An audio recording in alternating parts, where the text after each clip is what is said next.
Kellogg's Pep, the super delicious cereal, presents The Adventures of Superman. Faster than a speeding bullet. More powerful than a locomotive. Able to leap tall buildings at a single bound. Look, up in the sky. It's a bird. It's a Plane! It's Superman! Using a solution of intensely radioactive kryptonite, which is Superman's mortal enemy, a brilliant but crazed Nazi scientist named Der Teufel created an atomic monster able to generate tremendous destructive power within his body. Teufel sent the human monster, a young American-educated German using the name Henry Miller, to America, where, as his first assignment, he was to find and conquer Superman. Speaking perfect English, Miller secured a position as a reporter on the Daily Planet and was introduced to Clark Kent, who, as we all know, is in reality Superman. In the presence of the kryptonite in Miller's blood, Kent became momentarily dazed and irrational. Believing that he was losing his mind, Lois Lane had him taken to a rest farm, from where the Man of Steel escaped that evening. Returning to the seemingly deserted Planet office, he found Miller rifling Lois's desk and challenged him. Having a good time, my friend? Superman. Well, is that all you've got to say? No. I'll have something more to say in just a moment. Quickly, Miller's hands dart into his jacket pockets, fumbling for the metal mesh gloves and electronic throat converter that will transform him into a deadly atom man. And unaware of his great danger, Superman stands in the doorway, arms akimbo, a disdainful smile playing about his lips. You're reaching for a gun, Miller. You're wasting your time. You see what I'm... Someone's coming, just my luck. Don't move, Miller. Stay where you are. I've never seen it. Jim, look. Superman. Good evening, Lois. Well, Jim? Well, leaping lizards. What are you doing here, Superman? I caught this man rifling your desk. What man? Why, it's Henry Miller. He's our new reporter. I can explain. Stay where you are. As you wish.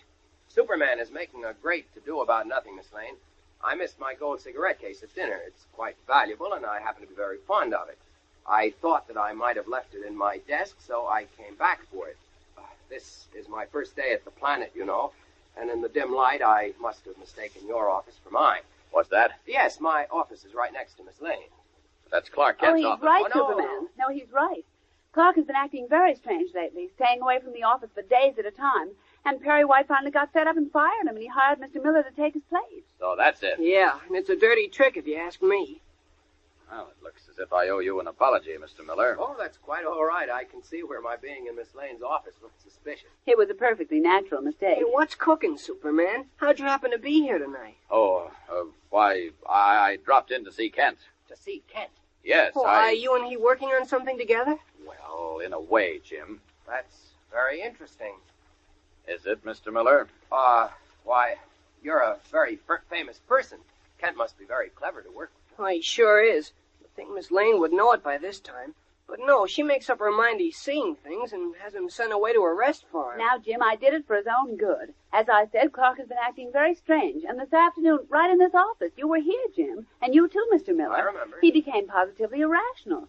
He seemed dazed, and he said a lot of things that just didn't make any sense at all. Well, so what? He probably had something on his mind. Of course.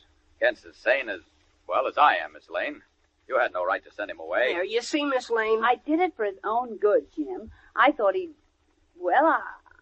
get a lot of good out of a stay at the Grady Rest Farm. You are much too hasty.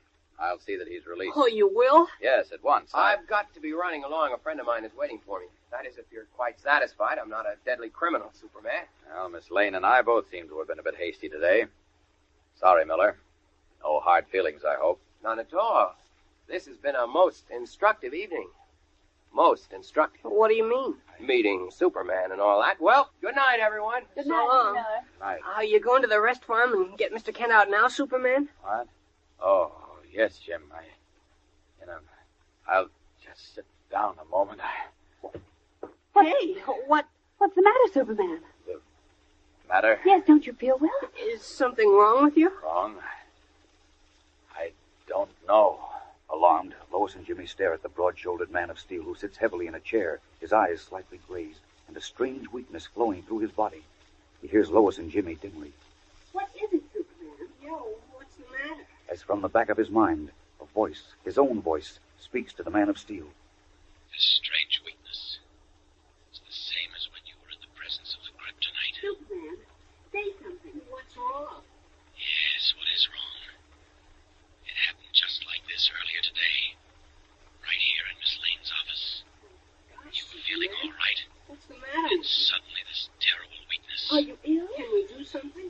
no, thanks. I'll be all right. Can't understand. There's no kryptonite around here. Drink a glass of water, Jim. Okay.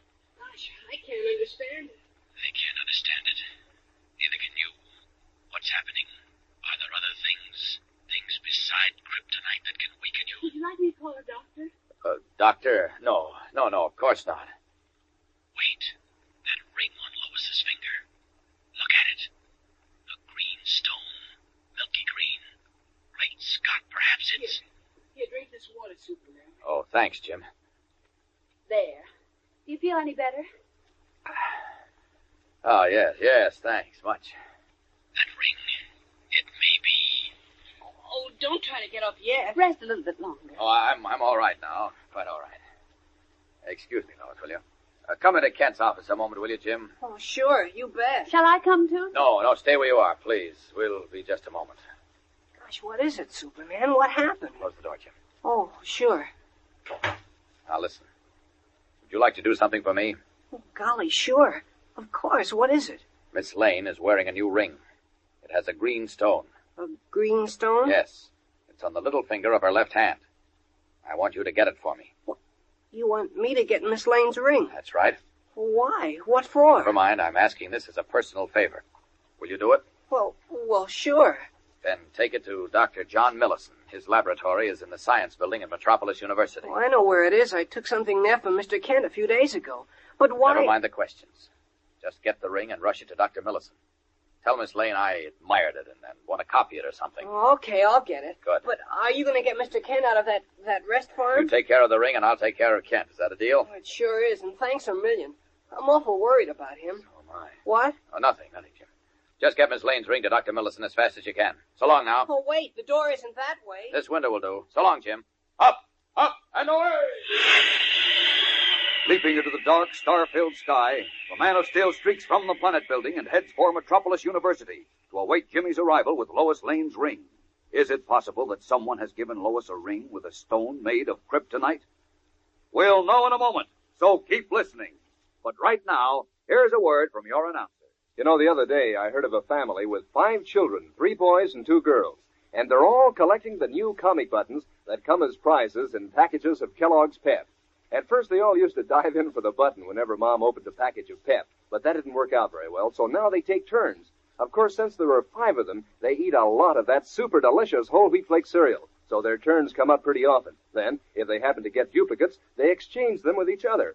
And you know what? Each one of those kids has already collected 5 different buttons. And are they enthusiastic about the colorful, true-to-life pictures of their favorite funny sheet friends? Anybody would be. Why, Moon Mullen's eyes are popping, just like in the funny papers, and Herbie has his books under his arm, and Superman looks as if he's going to say any minute, up, and away. You know how he says it. Anyway, altogether there are 18 different buttons, you know, and they're easy to collect. You don't have to send in a single penny, not even a box top, and you can't buy them anywhere. You just ask Mom to get you some of that super delicious whole wheat flake cereal, Kellogg's Pep. Inside each package, there's an exciting prize, one of these new comic buttons or a military insignia or warplane button. That's P-E-P, Pep, made by Kellogg's of Battle Creek. Now, back to the adventures of Superman. In the laboratory of Dr. John Millison, Superman stands some 20 feet away from the white-haired scientist who is examining Lois Lane's ring under a microscope. Evidently satisfied, Millison leaves his stool and approaches the Man of Steel, who steps back hurriedly. Wait, Doctor. Don't come near me. It's all right, Superman. This ring didn't cause those weak spells. It didn't? You mean... The stone isn't kryptonite. It's a type of milky jade. Jade? Well, then why did I start to lose my strength twice today in Miss Lane's office? I felt exactly as I did when I was near the kryptonite. That's strange. I don't understand it. Not being able to understand it, I'm worried. If things like this keep happening... Don't lose your head, my boy. But, Doctor, nothing else in the world can affect me like that. Nothing but kryptonite. Doctor, I think Der Teufel has begun his plot against me. Wait a minute. I can't wait any longer. The only thing that can save me now is the atomic detector you're developing for me. With that to warn me of the approach of the kryptonite, I'll at least be able to get away before it overcomes me. You said it would be ready this evening, is it? No, and it may never be. What?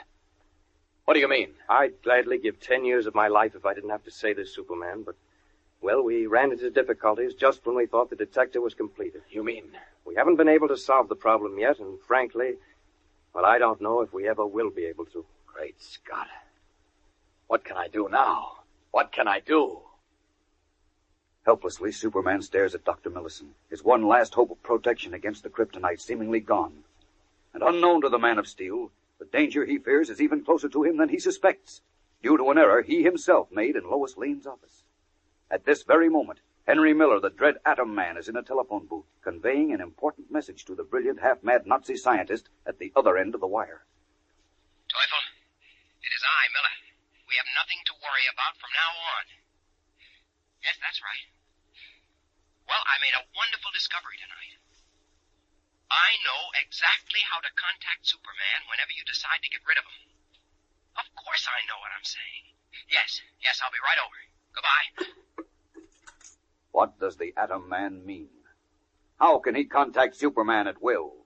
Every moment is tense now, fellows and girls, as the greatest menace the world has ever known draws closer to the Man of Steel and to all civilization. Don't fail to be with us Monday for a thrill a minute as Teufel and the Atom Man close in.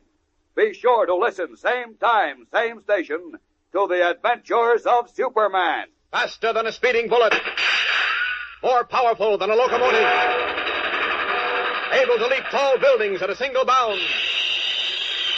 Look, up in the sky. It's a bird. It's a plane. It's Superman. Fellows and girls, be sure to follow the adventures of Superman, brought to you every day, Monday through Friday, same time, same station, by the grand old Kellogg Company of Battle Creek. And for other thrilling adventures of Superman, see your local newspaper. Superman is also a copyrighted feature appearing in Superman DC Publications.